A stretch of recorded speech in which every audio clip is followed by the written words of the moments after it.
not someone your own size. Power Rangers Operation Overdrive. This is one of the worst opening themes I've ever heard in my life. Like 5 fingers reaching for the sky in 5 ways. 5 heroes walking through the sun for 5 days. Five rangers looking for the sky in 5 ways. 5 rangers looking for the stones in 5 days, dude. I also love how he says there's treasure to be found. There's some lives to be saved. There's treasure to be found. There's some lives to be saved. Like there's not a lot of lives. There's not even a few lives. There's just some. There's some lives that need to be saved. I tell you what though, folks, that's bloody nice. See, Overdrive is a weird one because this was 2007, so I would have been 8. So I was very much still growing up with Power Rangers. I even had the Overdrive Morpher, but for the life of me, I cannot remember actually watching this show. I saw a comment on something recently saying that Overdrive was the series that never happened, and it genuinely feels that way. Nobody talks about this series at all. And I'm here to change that. Go for it. And let me just say, that opening 2-parter, it was pretty good. I liked it. It's pretty dope, to be honest. Allegedly. Congratulations, Ronnie. I knew you'd win. I'm quite a fan of yours, Dax. This, I feel, is how you do a Mighty Morphin style, like, recruitment type of thing. Like, everyone got their own kind of thing going on. The Yellow Ranger is a race car driver. The Blue Ranger is an actor that knows how to kiss. I know how to kiss. I don't even know how to run. The Pink Ranger is this, like, alt science geek person. So she's, like, smart, but also hot. And then the Black Ranger is a seasoned thief. They're recruited by Dr. Hartford, a rich dude that unearthed a crown that ends up setting off a shockwave and awakening evil. The crown had 5 jewels, and the enemies are after it, so the Power Rangers need to find them first. This is literally all his fault. What? He intends to join them as the Red Ranger, which I love so much. That's such a cool thing. I don't know, I just love that a lot. But his son, who's been sheltered his whole life, wants to join in on the fun. I understand, and now you're doing something about it, and I want to help. I want to be a Power Ranger too. Mac, I have to join my team. The answer's no. Let me go! His son, Mac, ends up using the Morpher and becoming the Red Ranger to save his dad from literally getting killed. Overdrive! Accelerate! Afterwards, Dad locks the Morpher up, saying that Mac is not fit for dangerous activity like that, and then he gets kidnapped. Oops. Very clever. Now I'll take the real crown. So, how did you know it wasn't the real one? I'm Andrew Hartford, and I demand to be released. Rich people privilege. I love how this 2-parter carries itself because anytime I want to rewatch a show, I always skip the first like 5 episodes because that's when you can tell they're really trying to set stuff up and really just trying to get their feet in the water and try to feel around how things are going, not just in terms of the characters, but the production as well, like editing and stuff. It can be kind of annoying, at least to me, to get through that. But here, I almost forgot that this was a debut 2-parter. Like, by the second part, they were just sort of doing their thing and finding their groove, and it was paced so nicely.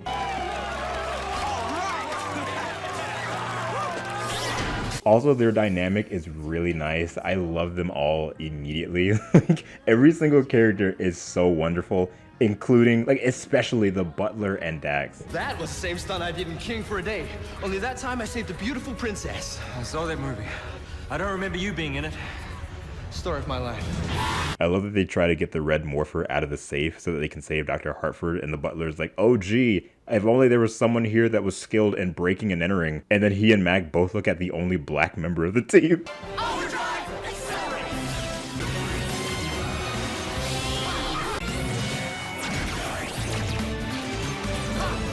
Now, a lot of y'all in the comments tried to spoil me with Jungle Fury, even after every single video description stating that it was my first real time watching through the series. But look, I already know the twist here, and honestly, knowing it beforehand is kind of nice because you get to see just how everything is set up as early as the first episodes. It's really well done. I'm not gonna get into it for those who haven't seen it because I'm most likely gonna be doing more Overdrive videos. So you will probably see that with me, but like, It's really nice. Your DNA resequencing is now completed, sir. I had the resequencer calibrated especially for him, sir. The choreography is exactly what you'd expect from the Disney era. Koichi Sakamoto is putting in work as usual, as well as the amazing stunt team. It's so crazy. Do you know who you're dealing with? Do you? Overall, this is just a really fun two-parter. My only real thing is not really caring for the civilian powers, like, at all. Like, Dino Thunder did it, and then SPD did it, and these civilian powers are essentially like the same things as those series did, but in some cases they visually look worse. This season has some funny looking moments, to be honest.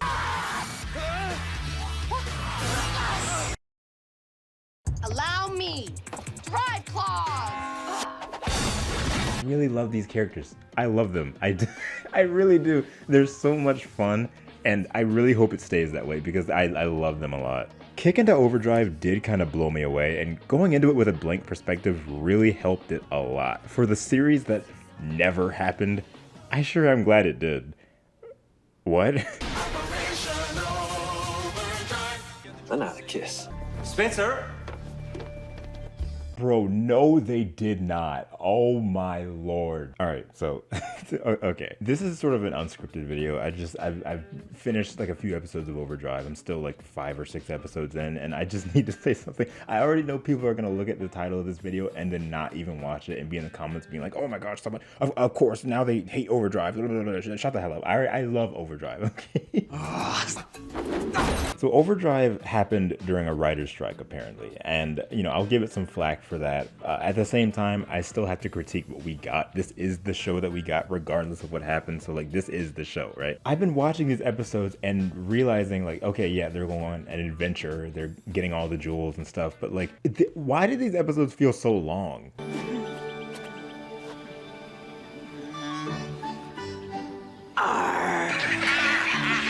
Like, of course, it's just the standard like 24-minute episode of Power Rangers, but for some reason, I was like, this feels like it's going on for an hour, and I'll just be sitting there. I remember one episode, I almost fell asleep, and I was like, what is happening here? 1, 2, 3.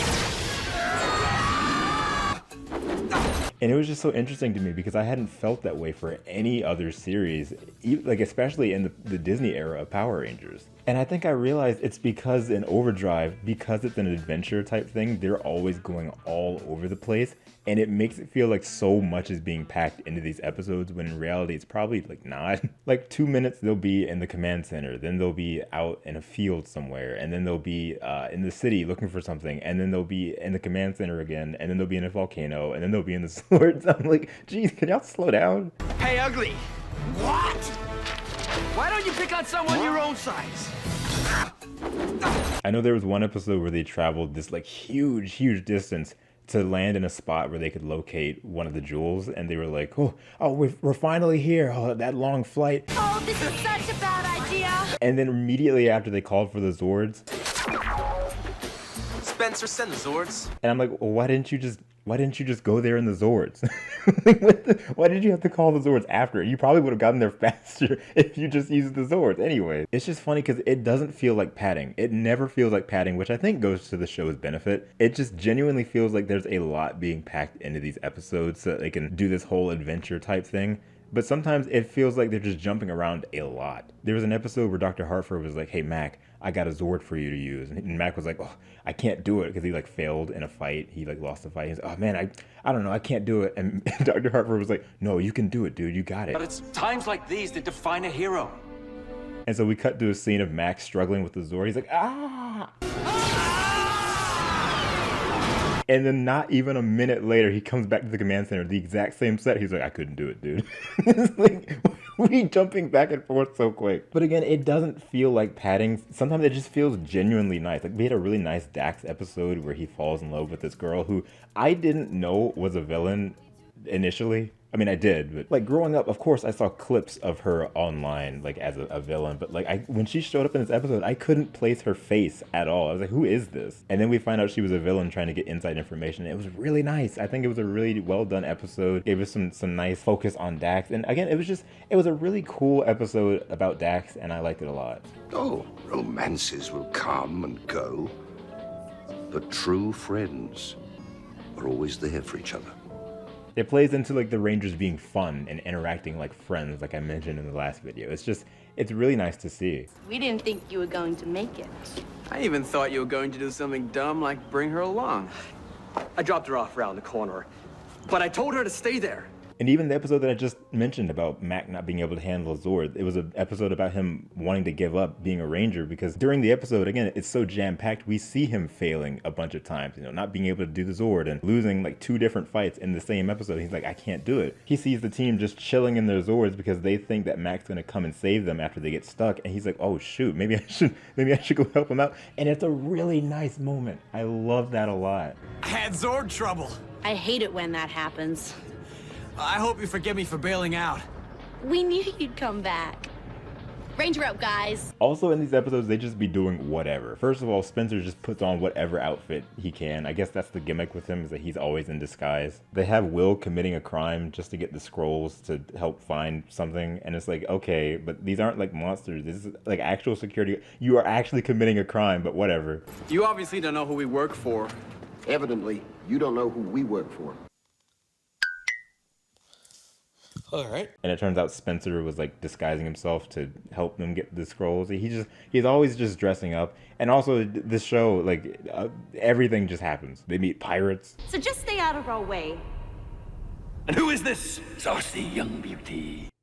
What? Okay, and here's another thing, okay? I'm sure they're great people. This is not about the people, it's just about the acting. Sometimes the acting is not great. And specifically, I'm talking about the lady who played Miratrix, I think is the name of the villain, Miratrix, and then Rose. Rose's acting is not the best. I think her acting was actually the best when she was a pirate. But I feel as jolly as a jaybird. Now let's go find us the Eye of the Sea.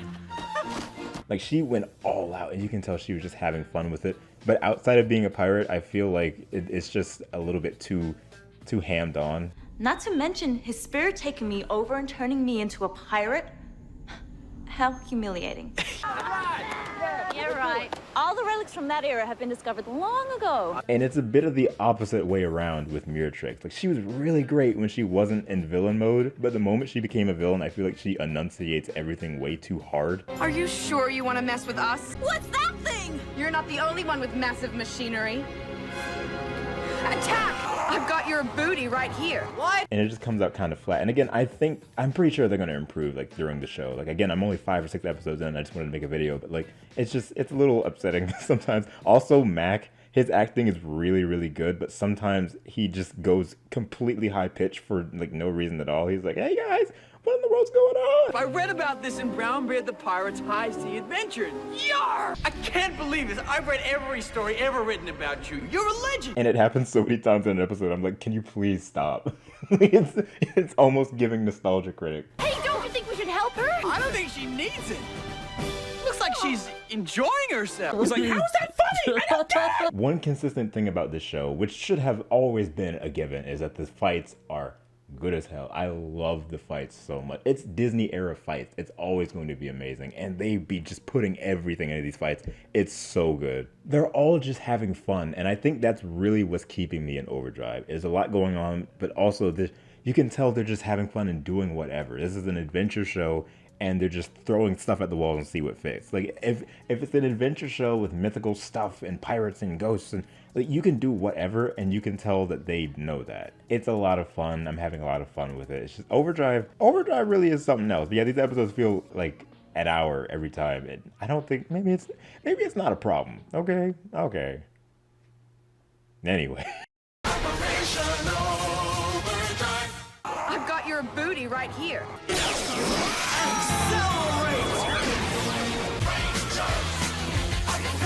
Chicken and waffles. So I was rewatching one of my old Overdrive videos and realized that just might have been my favorite era of the channel. Why don't you pick on someone your own size?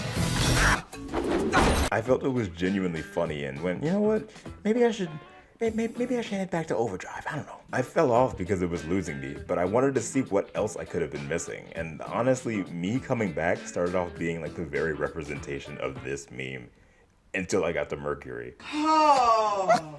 You'll never get away with this.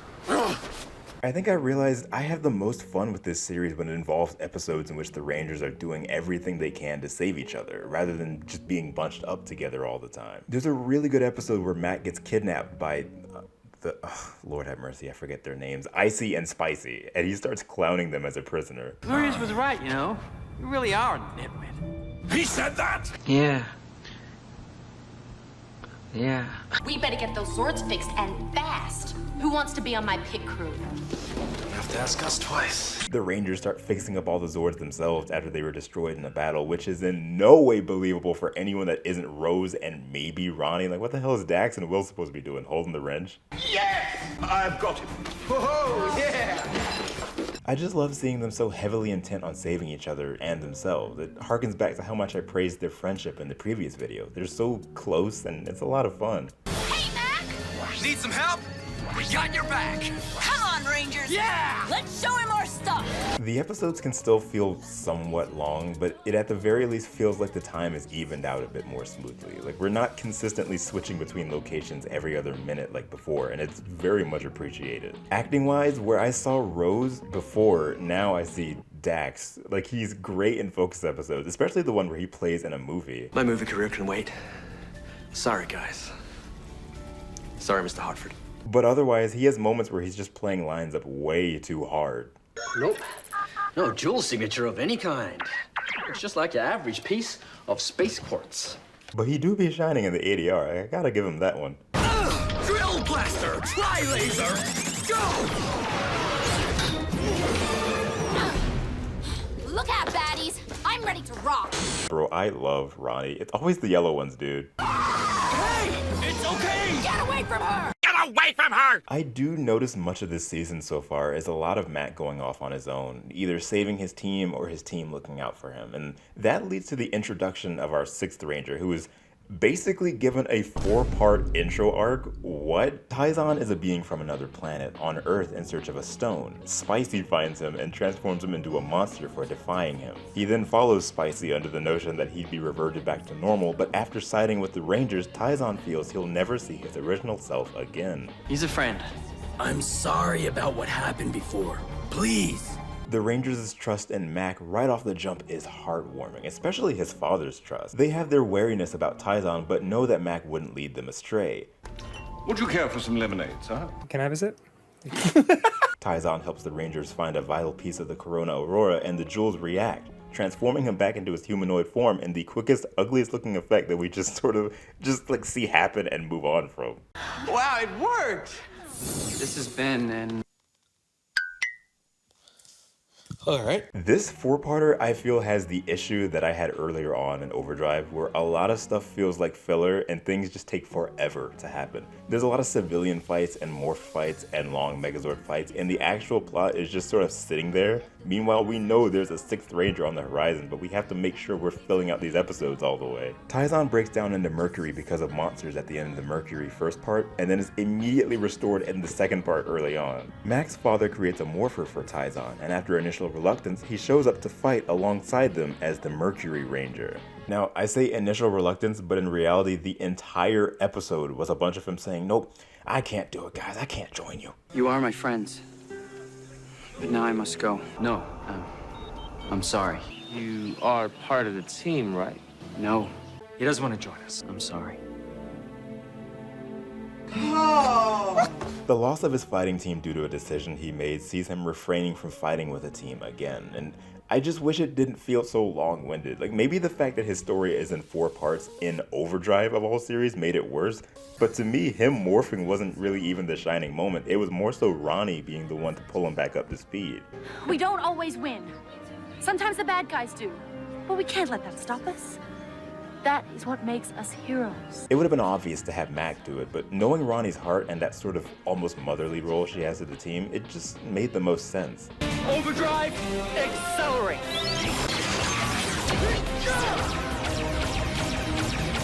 His fight as Mercury, though, was pretty solid. Like, again, I just wish the rest of the episode didn't feel like it dragged. I will say I enjoyed most of my trek through Overdrive this time around. It felt like a lot less of a slog than it did initially. I do need to stress that this series isn't bad by any means. I feel it was just written in a way that makes things take longer than they really should. A lot of fluff should have been trimmed out, but then I guess we just wouldn't really have a full episode. I don't know, man. Now I'm making my own filler. Now that we have the full team here, I am looking forward to see what else we can get with Overdrive, and I know there's a really important one coming up along the horizon, but I am excited. Operation Overdrive. I never know how to end these videos. Chicken and waffles.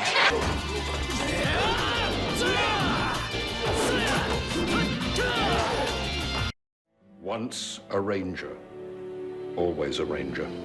I think it's crazy that the first person to say this was Spencer, and that was one episode before this two-parter. Afterwards, it just became a mantra. Once a Ranger was something I've never fully experienced until now. Before, it was mainly through clips on YouTube as a kid, and man, oh man, oh man. You said you could find one of the jewels of the Corona Aurora. This is just a priceless ruby. 3 cosplayers loudly arguing in front of a museum. The way these episodes delve into Power Rangers history so deeply and introduce new characters through it is admirable. Miratrix and Camdor get transported a stupid-looking laptop. I don't need any help.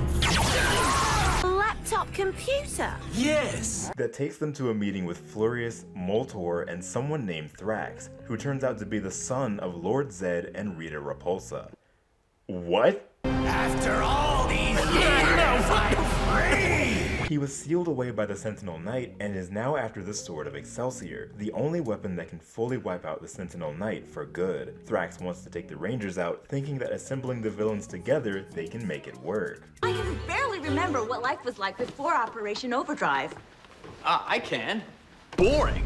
She said before Overdrive, Mac, not during it. Have you seen the show? Nothing happens. Look, let me take this quick detour real quick. Look, I know, but look, listen, you know nothing of importance is happening in this show when they meet Thor, the literal god of thunder. And in the last time on Power Rangers recap, it's only things from the last minute of the episode. I felt so cheated, dude. So I just needed to mention that. Rose, this is your fault, literally.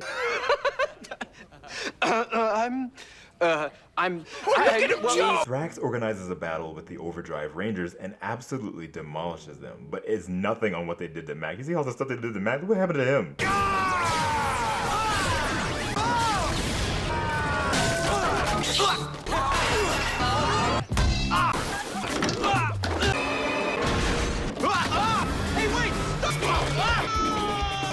Okay, like 90% of that stuff wasn't from this episode. I just thought it was hilarious. They tore him up, dude. All of the Rangers' morphers are destroyed in the process. Sentinel Knight saves them in the nick of time, but with the morphers out of commission, the jewels are left unprotected. I love seeing Rangers fighting without being able to morph. That's the thing that Power Rangers does from time to time that I appreciate a lot. Like, them knowing there's a strong chance that they won't win, too. Like, at least not easily. Like, I just love that. It's so nice. Like, you're gonna fight even if you don't have power. Right when they think it's finished, we get the surprise of a lifetime. Hold on, guys! We need Mystic Force Green, SPD Red, Dino Thunder Yellow, Ninja Storm Blue, and Mighty Morphin Black show up out of nowhere with their theme songs blaring. Except for Mighty Morphin, because I don't know, there must have been some legal issues Disney hadn't worked out yet regarding Go-Go Power Rangers or something, which is insane, dude. Saban was like, look, you can have literally everything, but you're not getting that main theme song. I need that money, dude. Go to hell. It's great to be back. Seeing the original actors was such a delight, and they all look so good. Now, when I say original actors, I of course mean in continuity. It would have been amazing to see Jack back as SPD Red, but canonically Sky was Red at the end of the series, and then Bridge was next in line. So, I mean, the writing is a lot of fun as expected. Callbacks, Bridge going into his normal rambly spiel, explaining things, Kira trying not to laugh because she knows how he is, even though she technically shouldn't because she's fought with him multiple times and had her memory fully wiped each time. Like, what the hell is you laughing at? Don't even say it. Now, what's crazy is they're meant to replace the Overdrive Rangers as a whole, something that you can imagine wasn't taken lightly. It happens pretty quick, but given the circumstances and how this world works, it makes sense that they need a quick fix to something this serious. A world without currently existing Power Rangers where monsters are scouring the planet for things that they have in their possession is terrifying.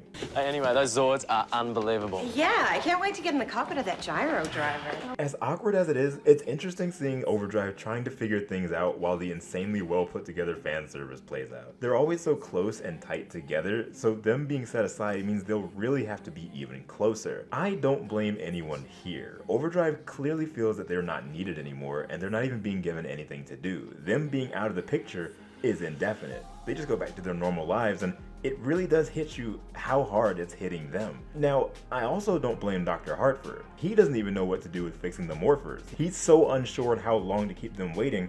He just knows the world needs to stay protected and the jewels out of evil hands. So it's bleak on both ends. With the Morphin Grid's connection to Overdrive being severed, Adam takes the Legend Rangers to Angel Grove to find Alpha in a comically designed storage crate. Can I talk about the music here? Just really tiny, like minuscule nitpicks, right? During the fight, each Ranger's theme song is playing, which is cool to an extent, but they're not cut well, like at all. Like they just play, and then when the next Ranger comes in, the music stops, and then the next song starts. Like they're not cut to end smoothly. Also, it's only the theme songs. Like anytime the Rangers are fighting, their respective theme song plays as if the show is trying to remind us what show they're from. Dino Thunder and Ninja Storm didn't really have their own OSTs in a unique sense. They basically had the exact same score outside of their own respective theme songs and maybe one or two other songs in between. SPD had some good fight music they could have used, and I'm sure Mystic Force as well, but they just opted for only the theme songs. They played quite a bit throughout this two-parter. Adam's theme is sick though.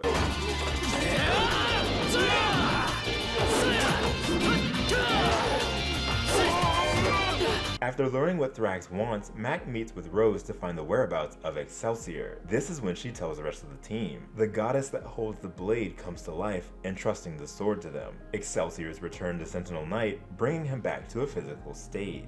I've never actually been inside the grid before, but I'll try my best. Adam and Dr. Hartford are able to bring Alpha back online, and he infiltrates the Morphin Grid himself to work his magic. It's at this point that the villains come together with an army, and every Ranger posts up in one of the greatest sequences of all time. It's Morphin time! Ninja Storm, Ranger Force! Dino Thunder, power up! Ha! SPD, emergency! Magical swords! Mystic Force! All right! I can't tell you just how insane this fight is, especially with this two-parter being entirely original footage filmed for Power Rangers only. Koichi Sakamoto and his team worked it, combining the strengths of each Ranger team and their weapons, making them unique and mesh well with each other. The color matchups you'd expect. Hearing the Ranger themes play out here made it even better.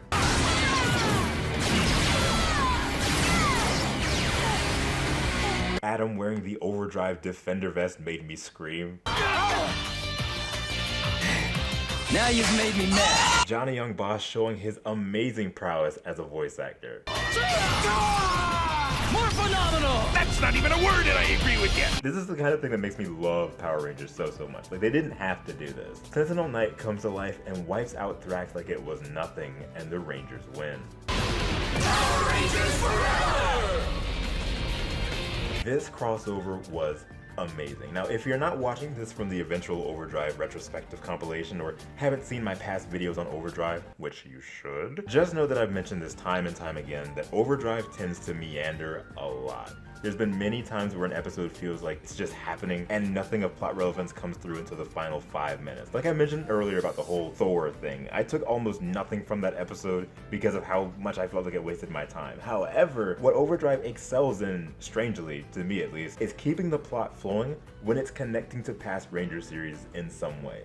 The Defender vest in Overdrive was specifically created using a scale from Fireheart, the dragon from Mystic Force, and I think that's such a cool, random thing to connect with, right? Here, the son of Lord Zed and Rita was sealed away by the Sentinel Knight and returns to find the Knight's sword to destroy him. The Overdrive Rangers are put through tough times and have to find their worth. When they continue fighting, even without their powers, a goddess rewards them by lending the sword that Thrax was in search for denying him in the process. And that not only revives Sentinel Knight's physical form, but the sword being back in this anniversary crossover episode also creates a bridgeway to the eventual battleizer. What? So much is flowing at just the right pace, and I wish this was how the show operated ordinarily. The only thing I kind of wish we got a bit more of with this crossover was the Legend Rangers interacting with Overdrive. The writing was there, and we saw early on them pushing the connection between Bridge and Dax both being these goofy characters, but then they never spoke together again. Sky got promoted and I got promoted, and that's why I'm the Red Ranger, or rather, will be. Makes sense to me. And at the end, they kind of tried to make it seem like Overdrive was gonna miss them, but from what we saw, the only time they really expressed excitement with the Legend Rangers was when they were fighting and had their powers back. This two-parter has so much heart, but I feel in terms of writing the characters intertwining, they missed some important steps needed to establish a meaningful connection with everyone involved. Regardless, this is something that they did not have to do, as I mentioned earlier, and it was meant to celebrate the, at the time, 15th anniversary of the franchise, which at the time of recording this, was almost 17 years ago. Oh my gosh, dude. Once a Ranger is a mantra that will live on forever, and the team up that led it is a masterful piece of media preserved for all time. Once a Ranger, always a Ranger. But once a Ranger, Always a Ranger! We are all Power Rangers!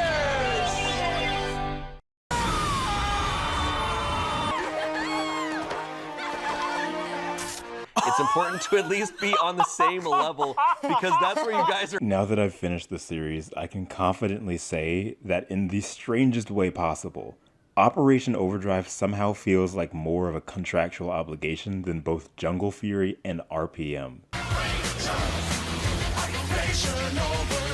You are the funniest man in the world. SPD blew the budget and became the best thing ever in the process. Want some? It's buttery.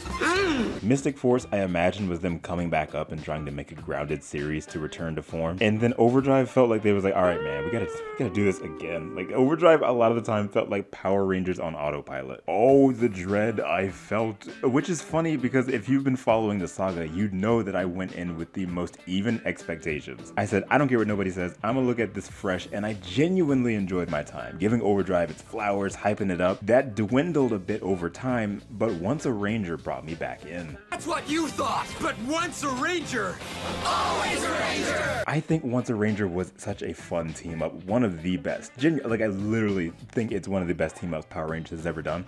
And then I realized, wait a minute, I have 2 more discs left in my Overdrive Complete Series DVD set, and they're all just going back to what the show was beforehand. And man, I don't know. Those Spencer specials.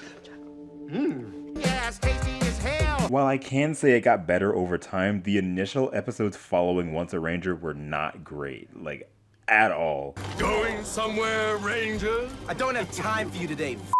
The acting has gotten worse. One Fine Day being one of the biggest offenders. I ate scrambled eggs on toast when I was going to college. Every day. I've talked about the acting of Rose before, but goodness me, it's awful here. When I was a little girl, I made a decision that I'd learn everything there ever was to know. Then I'd feel special. And it sucks because this is an episode about Taizan being weird and her getting to know him better. They have a heart-to-heart near the end, and for the life of me, I can't bring myself to feel any emotion because neither of them feel like they're in the scene. They're just reading words to each other. Rose, I think you're a very special person. Ty, I think you're a very special person too. Like, I feel in any other show I would have gotten something from this and connected, but there's nothing here. No, I don't like him. I don't like any of them. Ronnie on Empty is a 2-parter. And I actually got excited, being that Ronnie's my favorite Ranger in the show, only to find out that she gets kidnapped and the life sucked the hell out of her for 2 episodes. Pause. Sucking the life out of a miserable human being.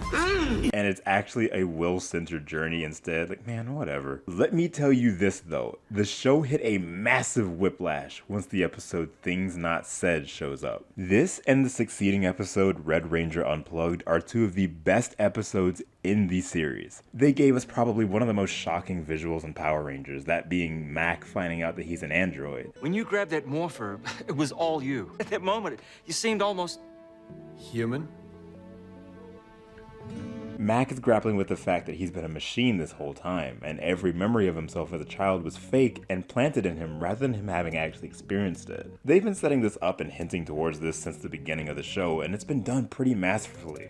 Yeah, look, can I try that again? Masterfully. There we go. He's doing the robot!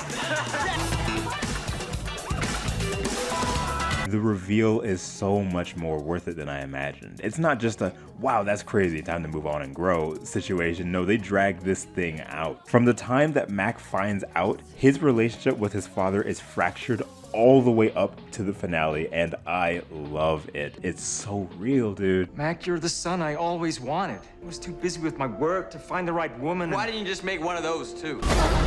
Telling me my whole life's been a lie, none of it's real, and not knowing how much of the past, however long, days, weeks, months. Days, weeks, months?